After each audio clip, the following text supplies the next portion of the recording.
말씀이 가지고 있는 진짜 주제와 관심의 방점은 땅이 아니라 뿌리는 자에 있다는 거예요.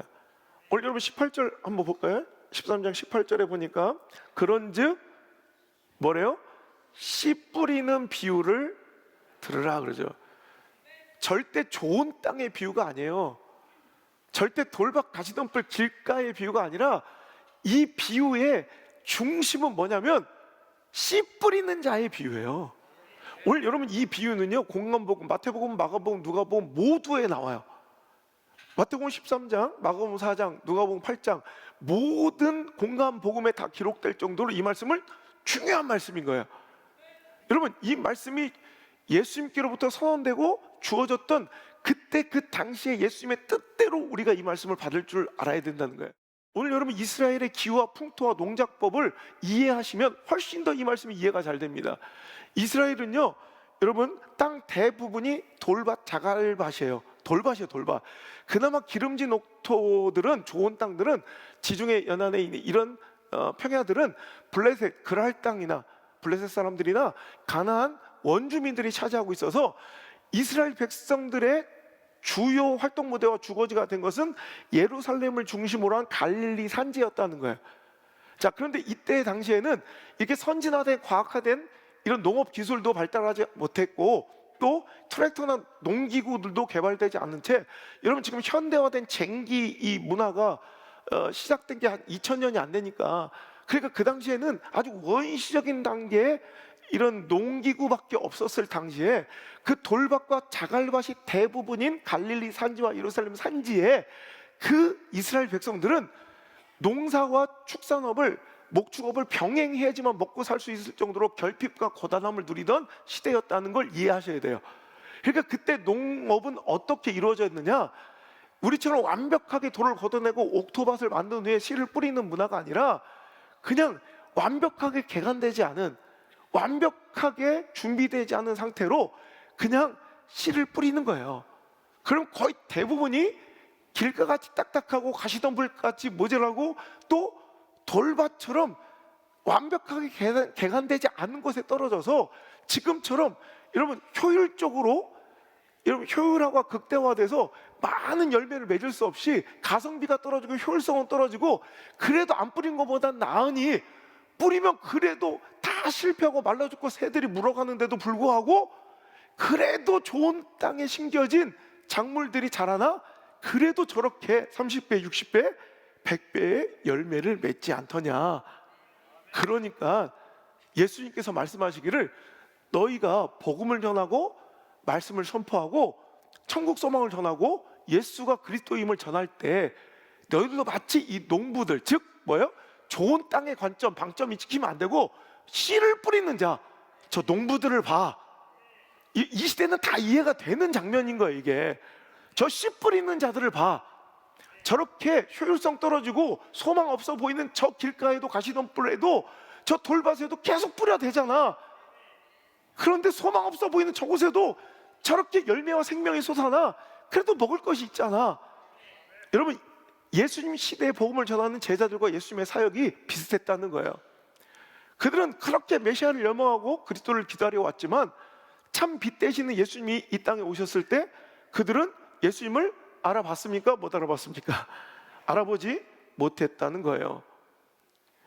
참 빛 대신 예수님이 이 땅에 오셨건만 어둠 속에 있던 사람들은, 시대의 사람들은 그분이 그리스도임을, 예수님을 깨닫지 못한 채 예수님을 배척했다는 거예요. 고향에서도 배척당하시고 당시 종교 기득권을 누리고 있던 바리사인들, 서기관들, 사두개인들, 대제사장들 그리고 장로들에게 오히려 핍박의 대상으로 전락해 버리셨다는 거예요. 제자들 가운데서도 하물며 예수님을 떠나는 사람들이 생겨났고 예수님의 사역은 늘 외롭고 순탄치 못했다는 거예요. 환영받지 못했다는 거예요. 오늘 이런 설교처럼 이렇게 냉랭함 속에서 예수님은 이 돌박 같은 이런 눈빛 속에서 말씀을 전하실 수밖에 없었다는 거예요. 피로하고 가망 없어 보이고 너무 지치고 실망스러워서 제자들마저 예수님을 떠나기 시작했고 예수님은 눈물을 머금으시며 너희들도 가려느냐 외치셨던 적도 있다는 거죠. 이런 배경 가운데 이 비유가 나온 거예요. 우리는 환영받지 못할 거야. 이 시대 가운데 인정받지 못할 거고 배척과 갈등과 핍박과 환란이 기다리고 있을 거야. 마치 소망 없어 보이는 돌밭에도 길가에도 뿌려지고 흩날리는 그 씨앗들처럼 도저히 이곳에서 어떤 열매가 있을 수 있을까? 열심히 가서 그들의 질병을 고쳐주고 귀신을 떠나보내고 안진자를 일으키며 말씀을 전해도 잠깐 기뻐하다고 언젠간 떠나버리고, 또 뿌리가 내려 뭔가 열매 맺을 것 같다가도 수많은 세상과 근심과 걱정, 염려 때문에 결국은 또 자리 잡지 못한 채 떠나가는 수많은 제자들을 보면서 예수님은 가슴을 치시며 그들에게 말씀하시는 거예요. 너희들도 사역할 때 이런 아픔과 고통과 실망감 속에 있을 거야. 마치 누구처럼? 저 씨 뿌리는 농부처럼. 그래도 너희들 실망하면 안 돼? 너희들 포기하면 안 돼? 절망하고 낙심하고 중단하면 안 돼? 이래서 주신 말씀이 바로 씨 뿌리는 자의 비유였다는 거예요. 여러분, 초대 기독교도 마찬가지죠. 물론 성령의 임재 가운데 불일 듯 3,000명, 5,000명씩 부흥했던 이런 기사들도 있지만 그 이후에 바로 시작된 핍박과 곤란함 때문에 여러분 수많은 기독교인들은 뿔뿔이 흩어지고 이제 예수 믿는 것은, 교회 다니는 것은 핍박이 불가결하고 손해가 불가피한, 불보듯 뻔한 이런 손해보는 바보들 같은 사람들의 전유물이 되어 있었던 거예요. 로마 제국이 다스리고 있던 그 시대에 여러분 콘스탄티누스 황제가 기독교로 개종했을 그 당시에도 복음화율이 5%를 채 못 넘었다는 기록이 있어요. 여러분 주후 AD 250년까지만 해도 여러분 복음화율이 기독교 인구, 로마 인구의 1.9%밖에 안 됐대. 1.9%. 채 2%가 되지 않는 사람만 여러분 주후 250년까지 2%도 안 되는 사람이 기독교예요. 나머지 90? 이것도 모르면 어떻게, 손님들 많이 와 계시는데 98%. 98%의 저항과 충돌과 핍박과 우겨싸움이 불가결하고 뻔히 불보듯 뻔한 예측되는 상황이 예수 믿는 거예요. 교회 다니면 손해봐야 되고, 교회 다니면 핍박당하고, 교회 다니면 갈등해야 되고, 교회 다니면 충돌하게 되고, 교회 다니면 외롭게 되는 시대가 그때였다는 거예요. 여러분, 그런데 여러분 잘 아시는 것처럼 313년, 그러니까 250년, AD 250년 때 1.9%였던 복음화율이 313년 로마 황제 콘스탄티누스가 기독교를 공인하고 회심하자 여러분 그래도 5%밖에 채 되지 않아요. 5%. 여러분 5%가 뭐예요? 성교학에서 미전도 종족, 미전도 지역을 기준하는 그 기준점이 5%예요. 아직 콘스탄티누스 황제가 기독교를 공인했음에도 불구하고 미전도 종족이 대부분이었던 로마 제국. 313년에 40년이 지났으면 350년에 아까 AD 250년 그때 1.9%였던 복음화율이 100년 지나 350년이 되니까 무려 56.5%가 된 거예요. 로마 제국의 56%가 예수님을 믿는 거예요. 자, 그리고 나서 여러분 잘 아시는 건 380년, 그리고 30년 더 지났어요. 이제 주후 380년 테오도시우스가 이제는 기독교를 아예 공인하는 것이 아니라 기독교를 국교화 시켜버렸어요.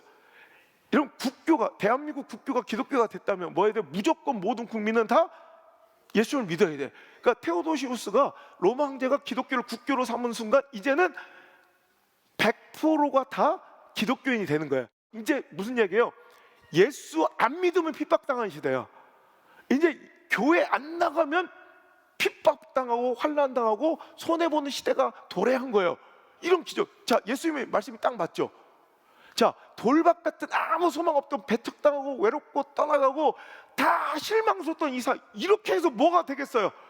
그러면 수많은 사람들이 화형당하고 칼에 찔려 죽고 여러분 십자가에 매달려 죽어가면서도 복음을 뿌리고 말씀을 전했지만 전혀 아무도 듣지 않고 어떤 소망도 어떤 역사도 일어나지 않을 것 같았지만 예수님 말씀처럼 그래도 뿌려라. 언젠간 30배, 60배, 100배의 역사가 일어나서 저 소망 없었던 곳에서 빈틈에서 반드시 하나님의 역사는 진행되고 있다는 거 말씀하셨던 것처럼 진짜 여러분, 예수님이 그 말씀하신 이후에 380년, 그러니까 350년 뒤에 이런 역사가 일어났어요. 핍박받던 그리스도인이 아니라 이제 로마 제국 전체 국교가 기독교가 돼버린 거예요. 할렐루야. 예수의 말씀이 성취된 거예요. 자, 이제는 시대가 완전히 바뀐 거예요. 그러니까 이제는 모든 물질과 권세, 권력과 풍요, 물질이 다 교회로 몰린 거예요. 자, 이제는 교회 안 다니면 핍박받는 시대가 된 거예요. 그러니까 이제 어떤 일이 일어나냐, 이 말씀이 별로 필요가 없는 시대가 된 거예요. 왜? 말씀 전할 때 핍박받고 외면당하고 거절당하고 실망스러운 사역에 다 포기하고 싶을 때 이 말씀을 들어야 돼. 씨 뿌리는 자의 비유를 들어야 되는데 이 말씀이 이 시대는 적용이 안 되는 거야. 그러니까 이 시대부터 말씀이 병리해되기 시작했어요. 여러분이 지금 잘 알고 아까 그렇게 대답하신 것처럼 이 땅은 씨 뿌리는 자의 비유에서 380년 AD 350년 380년 이때부터는 점점점 목회자들의 교황들의 설교 가운데 자꾸 땅의 비유로 옮겨지기 시작해서 너 더 열심히 안 하고 뭐해? 너 더 충성 안 하고 뭐해? 너 더 헌신 안 하고 뭐해? 너 정말 이렇게 가시덤불처럼 살 거야? 너 돌밭처럼 신앙생활 할 거야? 빨리 열심히 해서 옥토밭 돼서 30배, 60배, 100배의 결실과 가시적 성과를 내놓으라는 동료와 동기부여의 말씀으로 변하기 시작한 거예요.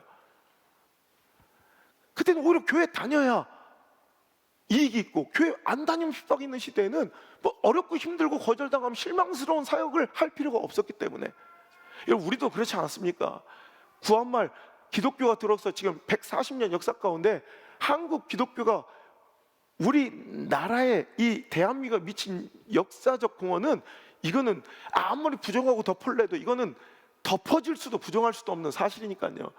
가장 소망 없던 그 시절에 한국 교회는 소망의 빛이었고요. 누구도 봉합시킬 수 없을 것 같은 깊은 갈등, 이념의 그 갈등의 그 깊은 골을 메워주고 덮어주고 그 상처를 싸매준 게 교회였고요. 국가도 하지 못했던 가장 소외되고 외면당했던 사회적 약자를 위한 복지의 80%를 교회가 감당했고요. 다음 세대를 일으키는 그 소망의 통로였던 학교에 이런 8, 90%를 교회가 다 담당했고요. 여러분, 의료, 그 헐벗고 힘들고 아프고 그 고생하는 고통받는 의료 사업의 거의 대부분이 여러분 교회에서 다 시작된 거예요. 기독교 선교사들과 교회가 지금 병원이 많이 생겼지만 한국의 모든 역사에 이런 의료, 교육, 복지 이 모든 것들을 다 이뤄가며 그때만 해도 한국 교회는 이 시대의 소망이었고요. 제가 늘 얘기하죠. 교회의 존재가 소망이었다고 일컬어지던 시대를 살아오면서 교회에 오면 많은 것들을 누릴 수 있었어요. 가난하고 힘들고 소외됐던 많은 사람들이, 사회에선 인정받지 못했던 여인들이, 이런 사회적 약자들이 교회 와서 행복을 누리고 평등을 누리고 깨어나고 의식구조가 깨어지고, 자녀들은 와가지고 돌보지 못하고 여러분 먹고 사느라고 지쳐있었던 부모들 대신 교회가 자녀들을 맡아줬고요. 여러분 교육을 시켜줬고요. 하다못해 배고플 때 크림빵이라도 주니까, 여기 웬만하면 길거리에서 가다가 전도하다 보면 여러분 교회 한 번 안 나가본 사람이 없고 세례 한 번 안 받아본 사람이 없어. 여러분, 이 실망스러운 극단적인 정치 진영의 반목과 갈등 속에서 정치적 소용돌이 가운데 교회는 누군가를 이끌 힘을 잃어버리고 등대 같은 방향타의 역할을 잃어버린 채 자기도 길을 잃고 있어. 지들도 어디로 갈지 몰라. 그러면서 많은 사람들의 실망과 지탄을 받는 공동체로 전락해버렸어요.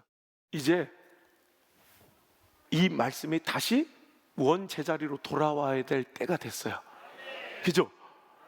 예수님 이 말씀을 전하실 때 지탄받고 배척당하고 외면당하고 손가락질하던 그 시대와 오늘 우리 교회가 똑같아졌어요. 이제 우리는 옥토바 떼자, 더 열심히 성과와 또 더 좋은 축복을 누리자는 번영지답과 성장주의 신학을, 그 기조를 저버리고 이렇게 힘들고 어렵고 손가락질하는, 특히 우리 다음 세대, 난 다음 세대 보면 눈물이 나는 거야. 쟤들은 교회 다닌다는 것이 원시적인 아이들처럼, 덜 문명화된 아이들처럼 이상한 종자들처럼 취급받는 시대 가운데 신앙생활을 하는 거예요. 복음화율이 3%도 안 되는 2.7, 2.8%의 그 세계 가운데 던져진 거예요. 딱 이거예요, 이거. 딱 이 상황이라고. 초대 기독교가 겪었던 그 아픔과 실망스러운, 이거 내가 이렇게 해서 이 자리에서 기도 지키고 예배 지키고 신앙 지킨다고 무슨 일이 벌어질까 답답하기만 하고 아무 기대도 할 수 없는 그 실망스러운 현장에서 하나님 오늘 이 말씀을 주시는 거예요. 씨 뿌리는 자의 비유를 들으라. 안 될 것 같지? 정말 아무 소망 없어 보이고 미친 짓처럼 효율성이 떨어지는 것처럼 보이지?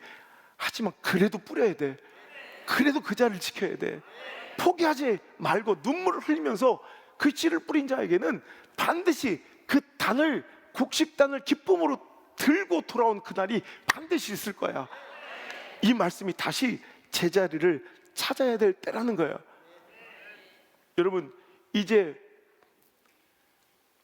기독교가 공인되고 국교가 되면서 이때부터 어느 순간인가 교회는 기복주의 또 번영신학이 범람하고 시작되었다고 보는 것 신학자들의 정론이에요.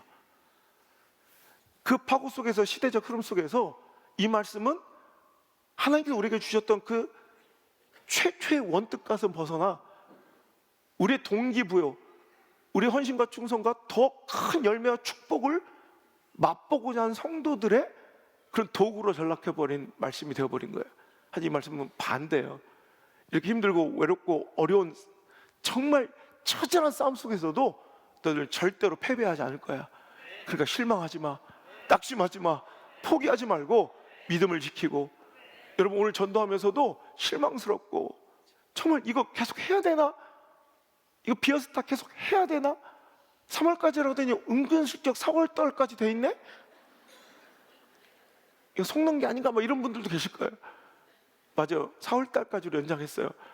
계속 해보자는 거예요. 이 말씀이 누구에게 전언된 건지, 누구에게 선포된 말씀인지 여러분 아세요? 수많은 사람들이 예수님을 따랐지만 그들을 격리시키고 딱 제자들에게만 주신 말씀이에요. 그러니까 오늘도 우리가 진짜 제자들, 진짜 교회가 드려야 될 말씀이에요.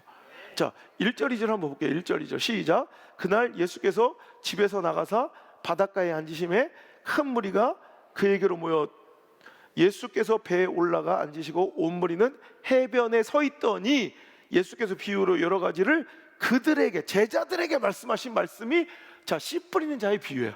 자, 이해가 되세요?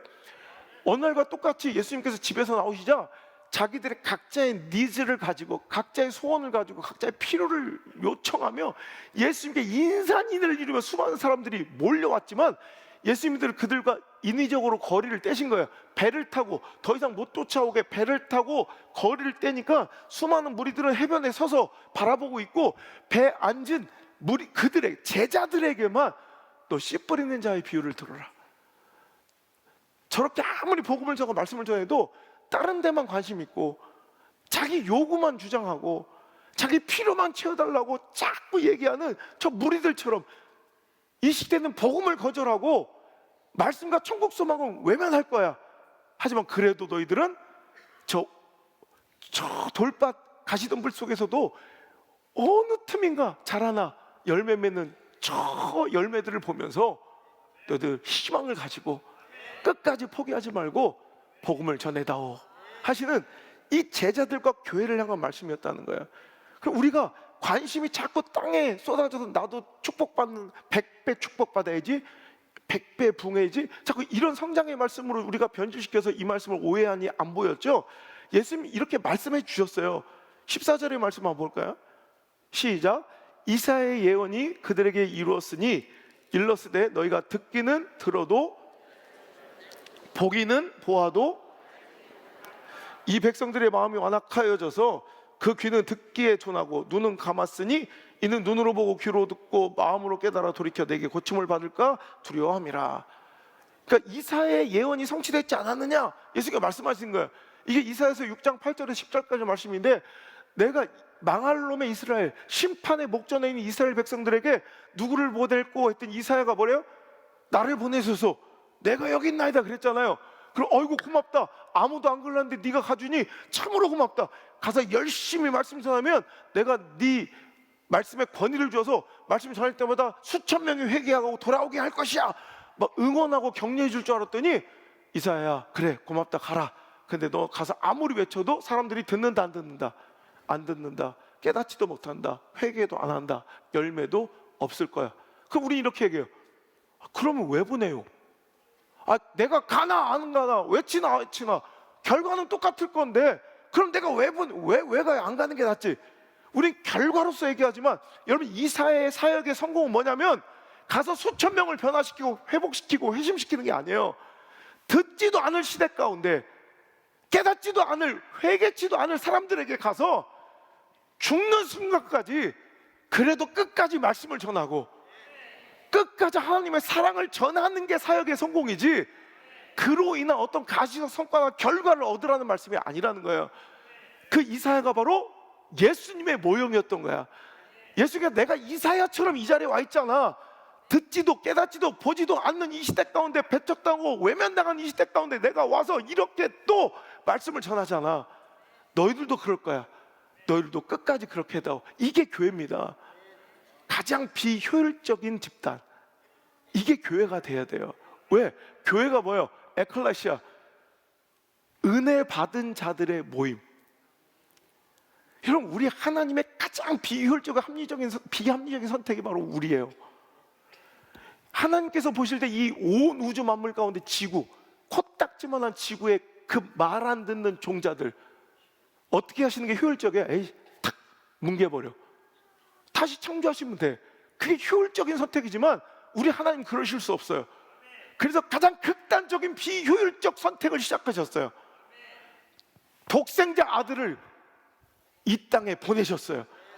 그 죄의 모든 값을 그 아들의 피로 치르시고 그 죄값을 십자가에서 감당케 하시고 그들을 살리신 거예요. 여러분, 기독교가 바로 이거예요. 가장 비효율적인 선택의 그 은혜 입은 자들, 즉 가장 비효율적인 하나님의 선택의 결과물들, 수혜자들의 모임이 교회예요.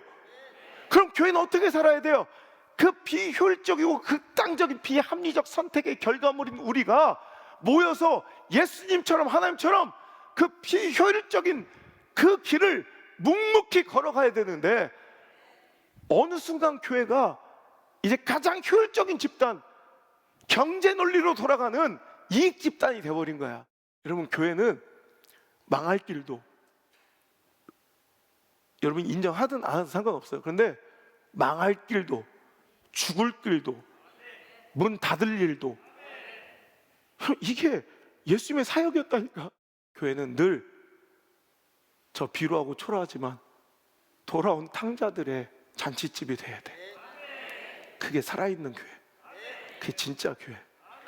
우리 좀 힘들고 버겁고 서운해도 우리의 모든 관심의 방향은 돌아온 탕자들에게 고정되고 그들로 인해 기뻐하는 하나님 보면 우리도 기뻐하고, 매주 돌아온 탕자들 때문에 잃어버린 아들딸들 돌아오는 모습에 우리 하나님, 우리 청주 중앙서부에서 덩실덩실 춤추시는 그 모습이 절대로 끊이지 않는, 주님 다시 오시는 날까지 끊이지 않는 그런 교회가 되어야 할 줄 믿습니다.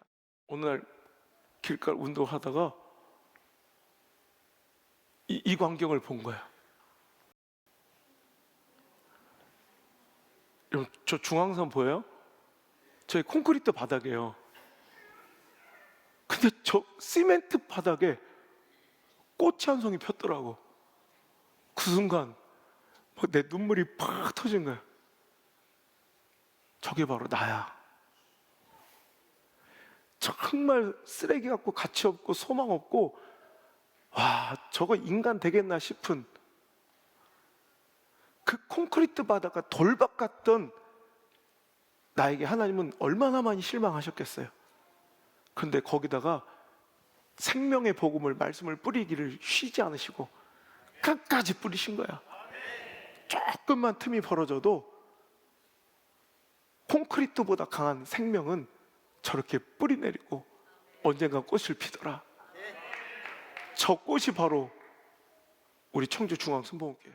끝까지 포기하지 않고 눈물 뿌리고 기도했던 그 기도의 눈물과 헌신과 눈과 희생으로 여러분 포기하지 않으니 저 콘크리트 바 같은 절망의 시멘트 바닥에서도 부흥과 회복과 소생과 영혼의 열매들이 이렇게 주렁주렁 맺히더라. 할렐루야. 이 일을 하는 것이 교회가 될 줄 믿습니다.